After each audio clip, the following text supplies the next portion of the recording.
The day Daddy died, I knew I'd have to become someone else entirely. I stood at the edge of our cornfield, the stalks whispering secrets in the warm breeze, and tried to imagine a world where James Tucker wasn't larger than life, filling every room with his booming laugh and big dreams. But now, the farm that had been in our family for generations was as silent as the grave we'd just lowered him into. My name is Lily Tucker, and at 25, I became the sole owner of Tucker Family Farms in Greenfield, Tennessee. It wasn't the life I'd planned for myself, but then again, life rarely follows the paths we lay out in our minds. Lily! A deep voice pulled me from my thoughts. I turned to see Jared Mason, my childhood friend and neighbor, walking towards me. His work boots kicked up little puffs of dust as he approached, hands shoved deep in the pockets of his worn jeans. How you holding up? I attempted a smile, but it felt more like a grimace. Oh, just trying to figure out how to run a 200-acre farm with no experience and a mountain of debt. Jared's green eyes softened with concern. He'd always been able to see right through me ever since we were kids racing our bikes down these very dirt roads. You're not alone in this, Lil. The whole town's behind you. I wanted to believe him. I really did. But the stack of bills sitting on Daddy's old desk in the farmhouse told a different story. The bank was breathing down my neck, and I had less than 6 months to turn things around before they foreclosed. Thanks, Jared, I said, forcing a brighter tone into my voice. I appreciate that. But unless the whole town's got about $500,000 lying around, I'm not sure how much help they can be. He frowned, running a hand through his sandy hair. There's gotta be something we can do. Have you talked to Sarah yet? She's always full of crazy ideas. The mention of my best friend brought a genuine smile to my face. Sarah Johnson was a whirlwind of energy and optimism, always dreaming up wild schemes. Not yet, I admitted. I've been avoiding pretty much everyone since the funeral. Jared nodded, understanding in his eyes. Well, maybe it's time to start reaching out. You don't have to do this alone, Lily. As if on cue, my phone buzzed in my pocket. I pulled it out to see Sarah's smiling face lighting up the screen. Speak of the devil, I murmured, then answered the call. Hey, Sarah. Lily Tucker. Sarah's voice practically exploded through the speaker. I've been trying to reach you for days.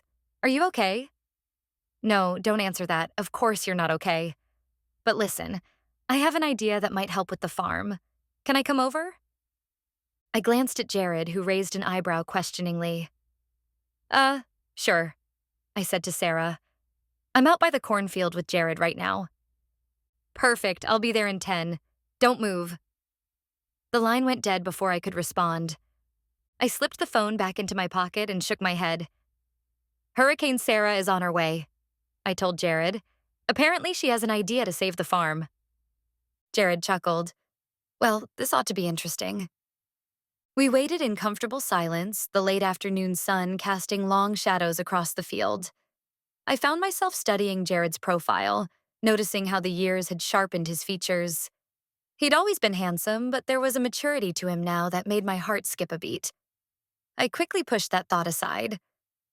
The last thing I needed right now was to complicate things with my oldest friend. True to her word, Sarah's beat-up Jeep came bouncing down the dirt road exactly 10 minutes later. She leaped out before it had even come to a full stop, her curly red hair wild around her freckled face. Lily, she cried, engulfing me in a tight hug. I'm so sorry I couldn't make it to the funeral. My flight got canceled, and then there was this whole thing with a goat in the airport and… She stopped herself, taking a deep breath. But that's not important right now. How are you doing? I patted her back awkwardly.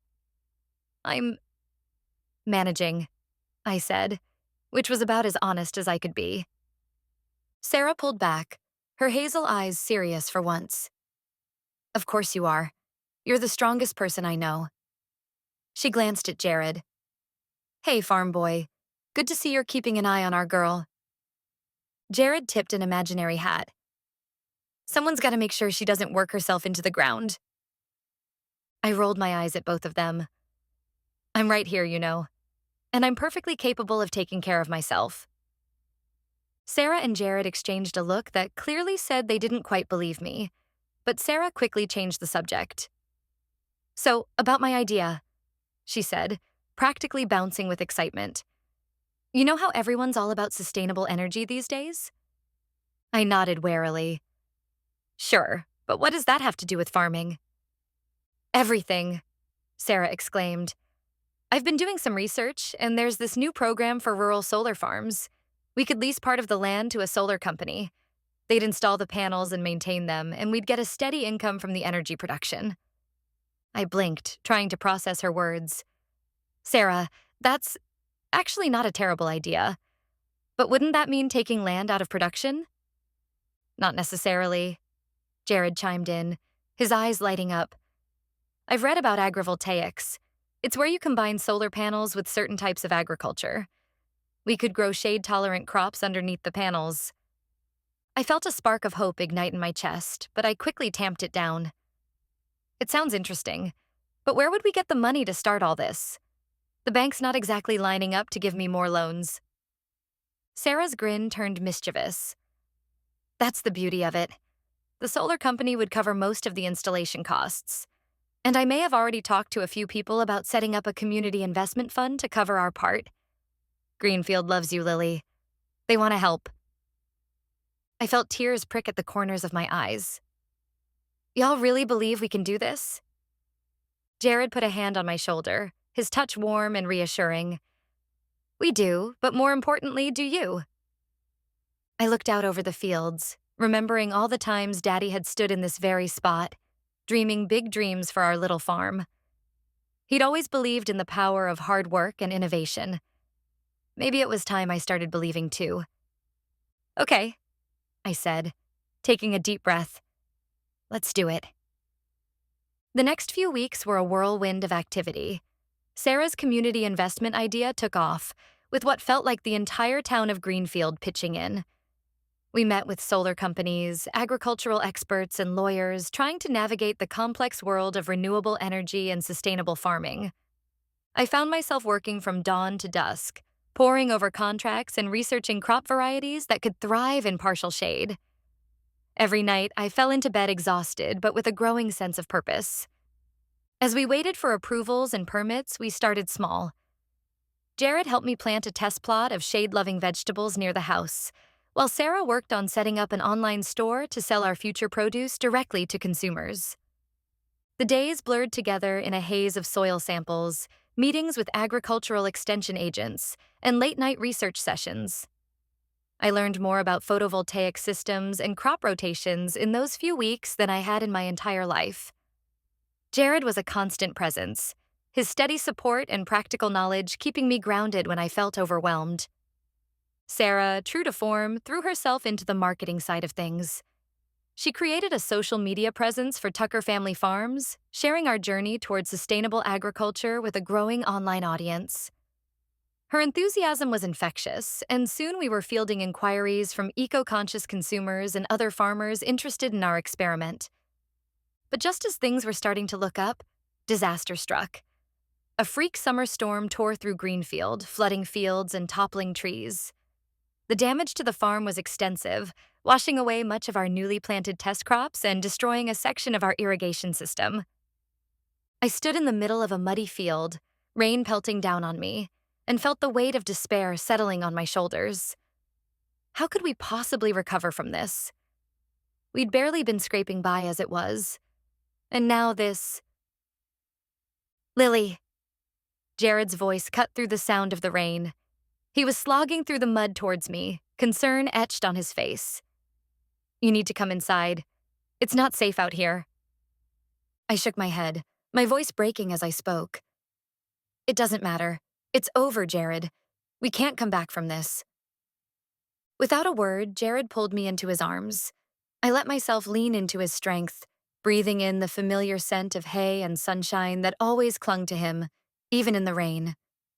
For a moment, I allowed myself to imagine a future where moments like this were commonplace, where Jared was more than just my childhood friend.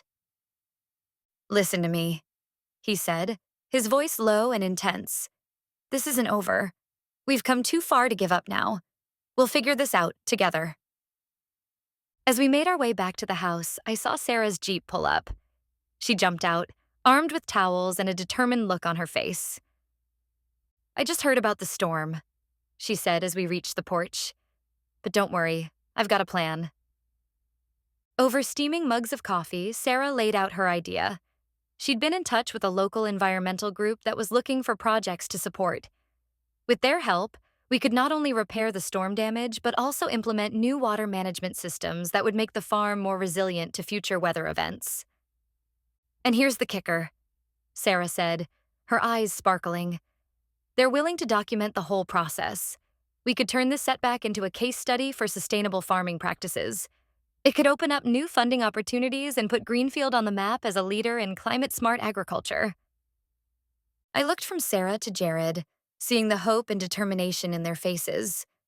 Despite everything, they still believed in me, in this farm. And suddenly, I realized that I believed too. The next few months were the hardest of my life. We worked from sunup to sundown, repairing damage, implementing new systems, and continuing to push forward with our solar farm plans. There were days when I wanted to give up, when the challenges seemed insurmountable. But every time I faltered, Jared was there with a steadying hand and a word of encouragement. We faced setback after setback. The permitting process for the solar installation hit snags, delaying our timeline. Some of our shade-tolerant crops struggled to adapt to the unique conditions. There were moments when I'd find myself sitting on the porch steps late at night, wondering if I was cut out for this life at all.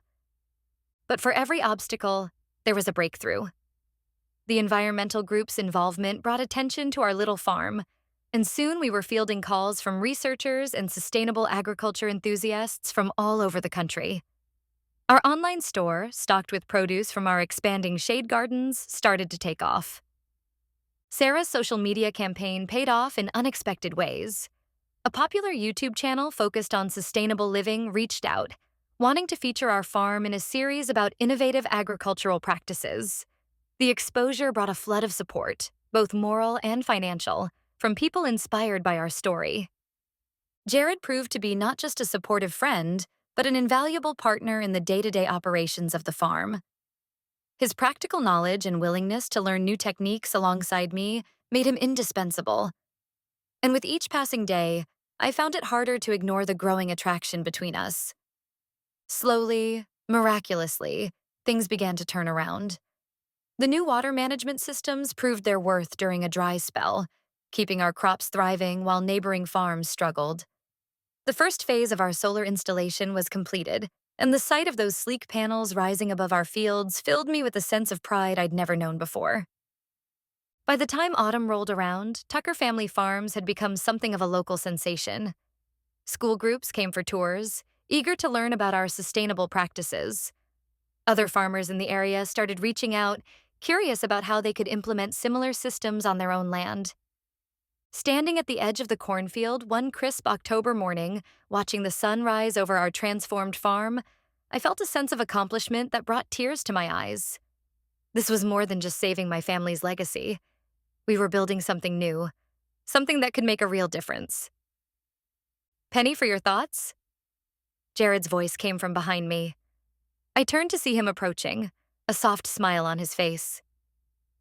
Just thinking about how far we've come, I said honestly, and how I couldn't have done any of this without you and Sarah.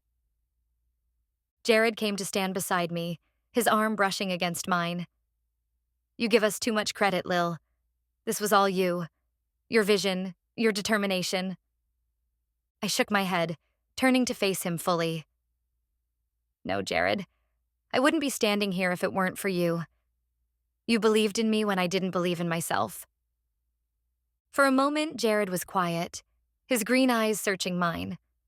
Then, with a deep breath, he said, That's because I love you, Lily. I have for years. And loving you means believing in you, even when you don't believe in yourself. His words hit me like a thunderbolt. All the feelings I'd been pushing aside came rushing to the surface. Without thinking, I leaned forward and pressed my lips to his. The kiss was soft at first, then deepened as years of unspoken emotions poured out.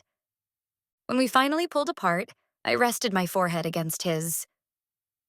I love you too, I whispered. I think I always have. As the sun climbed higher, painting the sky in brilliant hues of pink and orange, I looked out over the land that had been in my family for generations. The farm looked different now, with its mix of crops and solar panels, but the essence of it, the love and hard work poured into every acre, remained the same. I sent up a silent thank you to Daddy. He might be gone, but his spirit lived on in every part of this farm, in every person who had come together to help save it.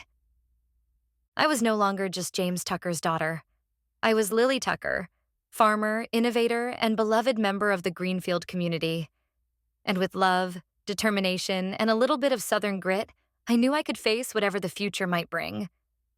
As Jared and I walked hand in hand back to the farmhouse where I knew Sarah would be waiting with her next big idea, I felt a sense of peace settle over me.